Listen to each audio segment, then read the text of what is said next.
All right, y'all, what's going on? It's Combo Breaker 99. I'm back with another video. All right, y'all, so I just wanted to do this video here because I just had this question, man. Just had this question after seeing two crazy episodes, two crazy situations that just happened last week. Going all the way back to last Tuesday's episode of Dana White's Contender Series. After seeing Tereza Bleda put on a dominant performance over Wmma and not getting a contract. And then on Saturday night, seeing Norma Dumont just put on an MMA schooling over a 1-0 fighter in Danyelle Wolf, a fighter that won a contract off the Contender Series, won a UFC contract off the Contender Series, and barely won her fight, right? And she got to jump into the UFC. So after seeing those two situations very much related to what I'm going to talk about, it just had me asking this question, man, like, what was the logic in signing a fighter like Danyelle Wolf over somebody like Tereza Bleda? Yeah, I know the signing of Danyelle Wolf took place 2 years ago, but of course the same man is deciding who gets the contract, Dana White, right?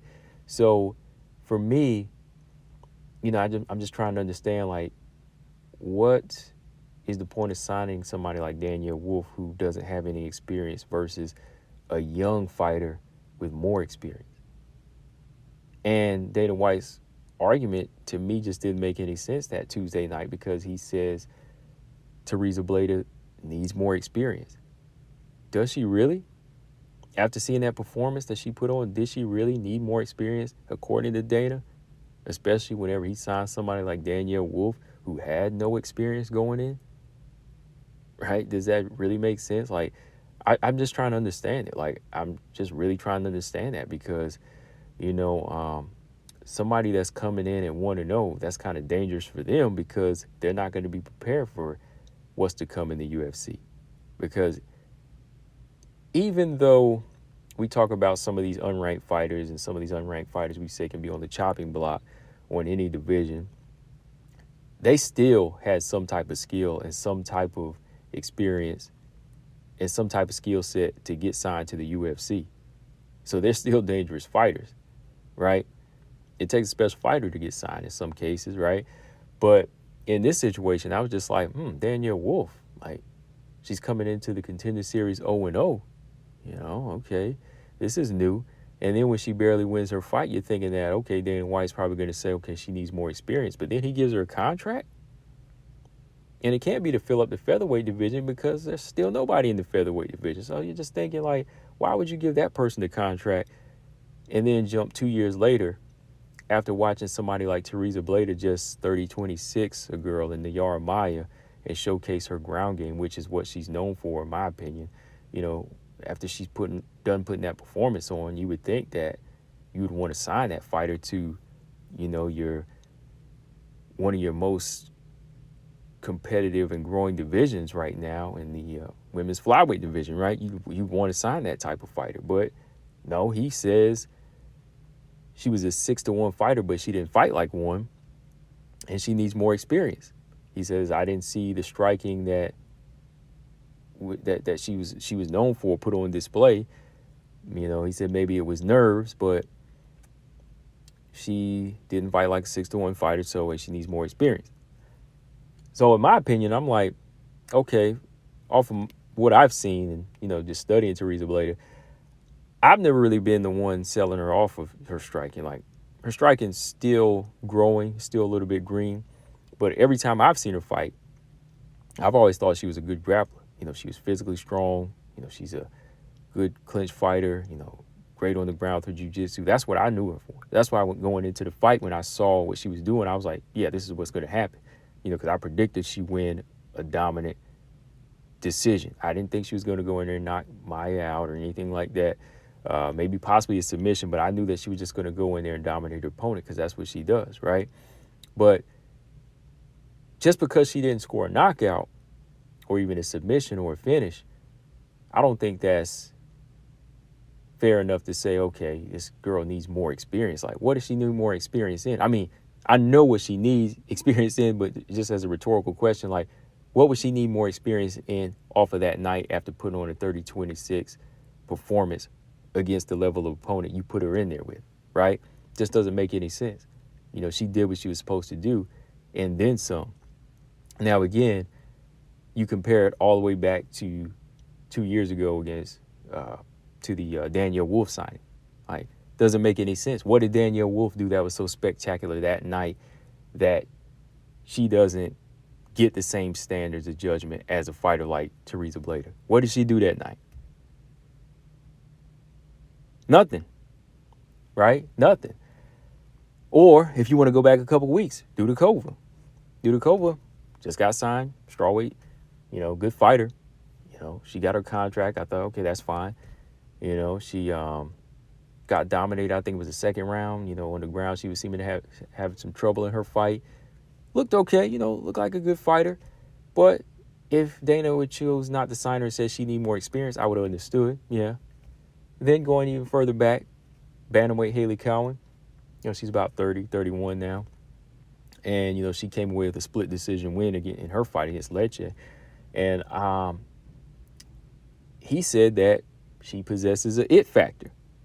He thought she did it good enough to get a contract, and her fight wasn't necessarily an explosive striking fight. It was more of an inside clinch fight and a ground fight. One that she almost lost, right? So you're thinking to yourself, how did she get signed? And most of her fight was a ground fight. It wasn't really like a striking blockbuster type of fight. But Tereza Bleda doesn't get signed. Was it because Dana White thought she was going to be a striker and didn't give him the knockout that he wanted? So he just says, okay, she didn't strike the way I wanted to, so I'm not going to sign her now. Well, that'd just be stupid, because Tereza Bleda, outside of the striking, put on a very dominant performance. And she fought like a dominant fighter. And I think that's what the UFC flyweight division for women needs right now. You need a good balance in that division. You need fighters like Tereza Bleda that's going to go in there and commit to what they do, stick to their game plan, break their opponent's will, and just keep on keeping on. Keep on committing to what they do, and don't get into a barn burner with their opponent. Don't try to give an opponent any chances. Now, thinking because Maya's a black belt in jiu-jitsu, thinking she's going to have a chance on the ground, you would think, okay, yeah, she's giving her a chance. But no. What Tereza Bleda was doing in the fight was working for her. Beautiful transitions, her wrestling was working, her speed, her strength, everything was coming into play. Strikes on the ground, active. So if she was committed to that, just from the outside looking in, you would say, wow, this girl has something special at 20 years old. And she's undefeated. You're thinking, okay, this girl has something. She's bringing something to this flyweight division that we need. Not just the same old fighters that are, tentative, or the same old fighters that like to stick their chin out. This girl wants to go in there and win, right? So I thought that was enough to make you say, we need to sign somebody like Tereza Bleda. Granted, okay, she can grow because she's young, but from where she stands, she tends to be a little bit more experienced than some of these older fighters, right? And you shouldn't be punished by age just because, you're 20 years old. Just because you're not 28, 29, you're 20 years old. That shouldn't be a punishment. I mean, if you're already thinking in an advanced way and you want to be dominant and you want to fight for you and you want to advance and prove to be a better fighter, you should be rewarded for that. So Dana White should say, oh, man, I got this 20-year-old out here. She's handling this fighter that's 12, 13 years older than her, and she's the stronger fighter in there. Look how she's out grappling her, and she knees her in the body and drops with a body shot. Oh, wow, I got to sign this fighter. Unlike some of these other ones, Tanisha Tennis working this girl. Tanisha Tennis working this girl, almost stops this girl. She got a split decision. I'll sign her anyway. Oh, Haley Cowan. Oh, she got taken down. She's getting out grappled here. Oh, she's coming back here. She's fighting good on the inside. Ooh, she won a split decision. She got a hit factor. I'll sign her anyway. Okay, I'm just trying to understand. What is that? What does all that mean? And what does all that mean? I mean, at the end of the day, for somebody like Haley Cowan, that's cool that he signed her because, they do need some more bantamweights, and maybe she will grow into, the division. As an unranked fighter, she'll be able to develop and she'll start grinding harder now that she has something to shoot for, right? So that's fine. But if you're going to sign a fighter like that, my point is you need to just not even think about it or make a decision for a fighter like Tereza Bleda and just get that fighter on the roster.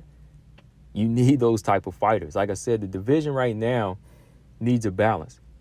Of course, you need your barn burner type of fighters like Priscilla Cachoeira, your show women like Molly McCann. You need those fighters that talk trash like Macy Barber, that bring knockouts.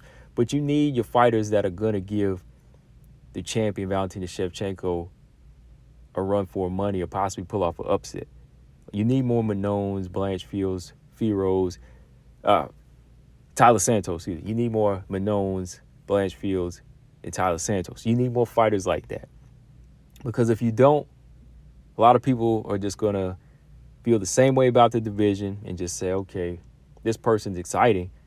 They'll love watching Priscilla Cachoeira all day, but they know what happens when she goes in there against Valentina. Hell, we all seen it, right? We seen what happens. So Molly McCann, big following, got a country behind her. But is she looking like somebody that's a threat to Valentina? Not really, Andrea Lee, got some fans, good striker, good skill set against certain level of fighters. Does she want to fight Valentina? I don't think so, not right now, right? Now, Tereza Bleda, that's too early to tell. Of course, it's too early to tell because she's still just 7-0. But if you sign a fighter like that thinks about wanting to get better and wanting to shoot higher, that's the type of fighter that you could say at some point when they get everything right and they start fighting the better fighters in the division as they improve, they'll be trouble for the champion, right?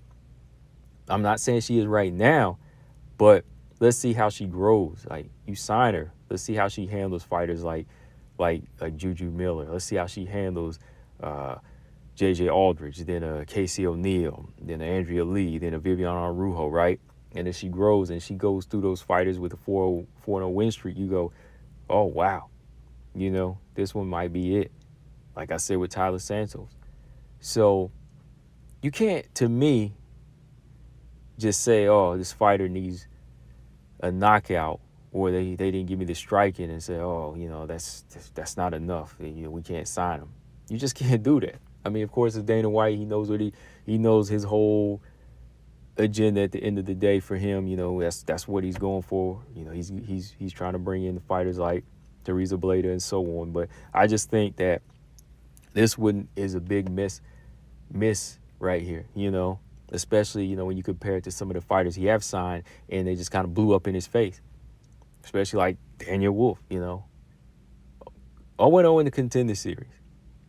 Not many fighters have come in 0-0 in the Contender Series with no fights.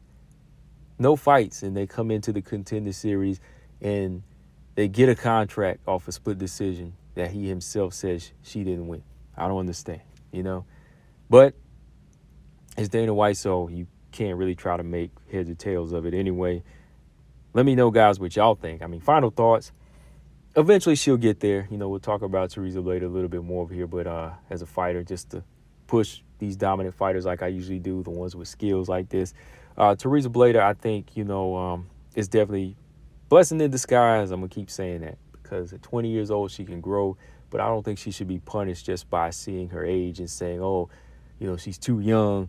If she's already advanced and she's already gone on this undefeated streak, 9-0 in the amateurs, even, with a win over Pudilova in those exhibition fights, and then 7-0 in a pro career, I think she's been doing the groundwork that she needs to say, I skipped a couple of levels. I should be rewarded for it, right? That's what it is. But back to the original question, what was the logic in it? There was no logic. It's Dana White. Combo Breaker 99. I'm out. Subscribe. Peace.